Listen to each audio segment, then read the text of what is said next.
अच्छी तरह से हमारे न्याय और नियमों को मानती तो है। राज्य में कोई दीन दुखी तो नहीं? हाँ कृपा निधान, न्याय रूपी दीपक की रोशनी से चारों तरफ उजाला ही उजाला है। पाप और अत्याचार तो अंधकार में होते हैं। नीति के सूर्य ने उदय होकर इस अंधकार का नाश कर डाला है। कहाँ नीति जो ऐसी पवित्र नीयत हो राज भक्का और दुखी महाराज अधिराज अयोध्यापति की जय हो।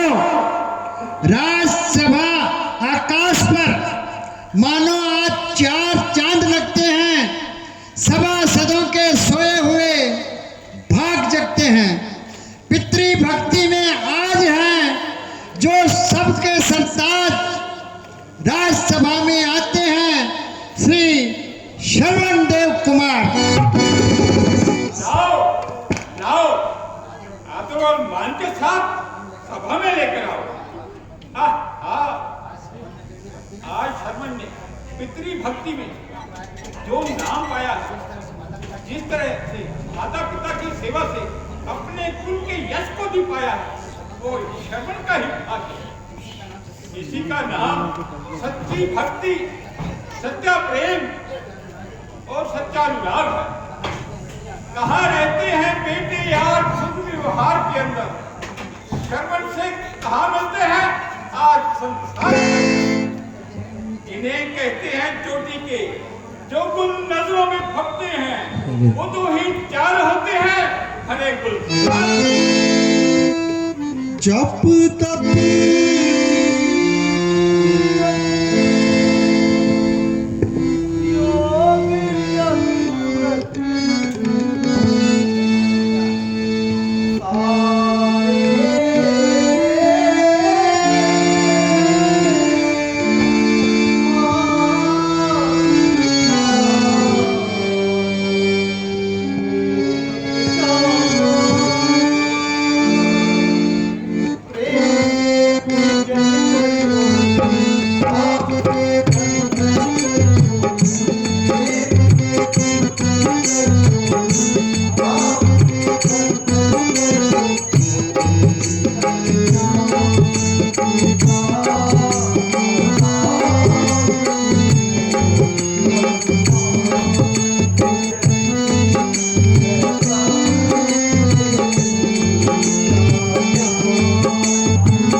प्रणाम प्रणाम, मगर प्रणाम पहले है पिता को और माता को। करूंगा दूसरा प्रणाम फिर मैं जग के त्राता को। मेरा है तीसरा प्रणाम फिर गुरुदेव अमृत को। करूंगा आखिरी प्रणाम फिर श्रीमान हजरत को। ऐसा ही होना चाहिए। भारतवर्ष ऐसा ही सपूतों पर नाच करती है। पितृ धर्म की शर्मन तुमने ही खोली है। माताएं धर्म से भरपूर हरी इस भारत की। तेरी सेवा में संपन्न हाथ दोनों साफ बैठे हैं। धर्म की जीत ने इसी कांटे पर ये आपका हुस्ने जन है। वरना मुझ में ऐसा कौन सा गुण है? मैंने अपने माता पिता के लिए कभी कुछ भी नहीं किया। अपने हाथों से उनको कुछ भी नहीं दिया। दोनों हाथ पृष्ठ पुष्ट मौजूद हैं। दोनों टांगे वैसी की वैसी मौजूद हैं। ना हुआ जिसमें अनासर ये परेशान अब तक अपने माँ बाप की खातिर न मेहंदी पैरों की नालेपन के लिए चल ही बना। काम आया ना किसी खूने शहीदा पर। फिर भी तुमने भारतवर्ष की महिमा तो उन्नति के शिखर पर पहुंचा दिया।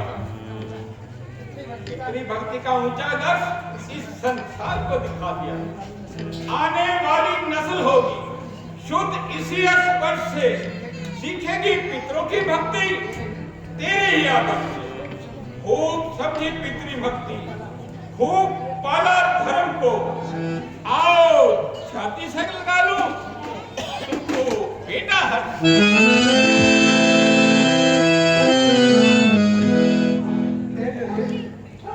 आपने जो मेरा सम्मान किया मैं उसका मशकूर हूँ। ईश्वर आपका यश दुना करे। है शरण, तेरे पवित्र वजूद से मेरा आधार पवित्र हो। तुम इस सभा में पधारे, ये समाज पवित्र हो। मैं वो स्थान तीर्थ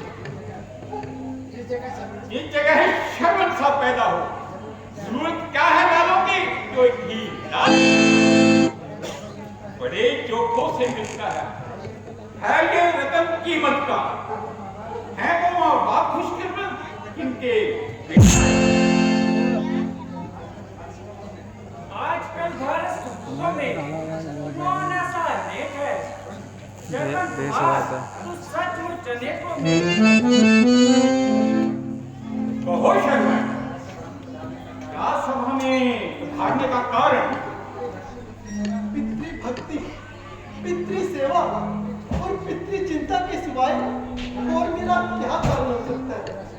मेरा शरीर, मेरी जुबान और मेरी श्रद्धा इसी का ही उदाहरण है। भगवान, आप जानते हैं कि मेरे वृद्ध मां अंध हैं। दोनों के कमल नयन कूचे के समान बंद है। बहुत उपाय किया मगर ईश्वर ने मेरा कार्य सिद्ध नहीं किया। ज्योति पदार्थ उनको प्रदान नहीं किया। आपकी सभा में योग्य वैद और काबिल युक्ता दान है। यंत्र, मंत्र और तंत्र को जानने वाले सिद्ध योगी और विद्वान है। कोई नुस्खा हो बस ऐसा, निशाना जिसका कार्य हो, कटे जड़ रोग की और दूर दुविधा। नहीं दरकार अधिक अंधों को केवल नैन मिल जाए। मेरे माता पिता को नैन, मुझको चैन मिल जाए। शर्मन, क्या तुम जानते हो कि तुम्हारे माता पिता किस तरह संसार के अद्भुत नजारों की दिल फरेब सृष्टि को देखने से महरूम हुए? नहीं भगवत, कुछ नहीं जानता। माता पिता की निष्कपट सेवा के सिवाय मैं कुछ नहीं जानता। यही बस जानता हूँ कि वो है अंधे और मैं दुर्भागी। मेरी सोई हुई किस्मत बिना तदबीरों से जागी। ना तो मैं वैद्य हूँ भगवान, ना ही छड़ियों का ज्ञाता हूँ। अगर कुछ हूँ तो हूँ माँ बाप के चरणों में। तो सुनिए, तुम्हारे माता पिता के अंधे होने का कारण बताता हूँ। इलाज से पहले मर्ज को जानना चाहिए। हमारे माता पिता ने संतान की प्राप्ति के लिए बहुत तप किए। देवताओं की प्रसन्नता हासिल करने के लिए अखंड समाधि लगाई, लेकिन मुराद वर न आई। आखिर वरुण देवता ने प्रसन्न होकर इस शर्त पर वर दिया, यदि पुत्र रतन चाहते हो तो दृष्टि रतन से हाथ धोना पड़ेगा, जन्म भर के लिए अंधा होना पड़ेगा।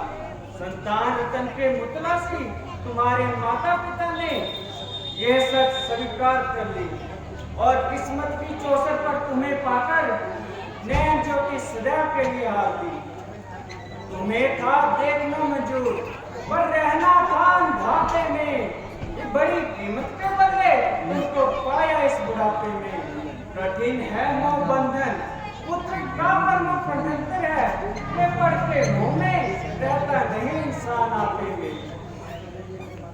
क्या मेरे लिए मेरे माता पिता ने अंधा होना स्वीकार किया? मेरा चंद्रमुख देखने के लिए सूर्य से तेजस्वी रोशन चिराग बुझा दिए। कदम कदम पर प्रचंड प्रकाश देने वाले चिराग बुझा दिए। एक फूल सी हल्की उन्हें आफत नजर आई, बड़े चौकों से है पुत्र की सूरत नजर आई।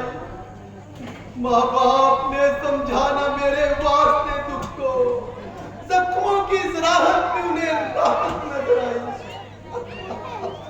फिर भी वो भाग्यशाली है जो नेत्रों पे चितमताने वाले लालों के बदले तुम्हारे जैसे मोहल्लाल को पा लिया। मुजस्सम रोशनी हो तुम, मुजस्सम तुम बतायत हो, नजर राहत है आंखों की मगर तुम दिल की राहत हो। तुम्हारा बेबहा जीवन उन्हें शोभा है आंखों की, तुम्हें जब पा लिया तो फिर जरूरत क्या है आंखों की। बस आज मुझे अपना कर्तव्य साफ सूरत में नजर आया। जब माता पिता का हृदय ऐसा उदार है तो जो पुत्र पितरों के ऋण को नहीं चुकाता उसको लाख बार धिक्कार है। भगवान, अब कोई उपाय, कोई दारू, कोई नुस्खा भी कारगर हो सकता है? हाँ, एक तरह। तो शीघ्र वो तरह बतलाइए भगवान। यदि उनको भारतवर्ष के 68 तीर्थों की यात्रा कराई जाए तो निश्चय तुम्हारी मनोकामना पूर्ण होगी। तो फिर ये कोई कठिन उपाय नहीं। जीता रहा गर्बन तो ऐसा ही करेगा। आपकी हर आज्ञा शीश माथे पर धरेगा। भाग मुद्दत के है मतलब का ये दरबा निकला, हसरते हिज्जत पुकारी मेरा अरमान निकला। उनका सौभाग्य है ये, उनकी आशीष है ये। कहाँ मुश्किल था मगर आन के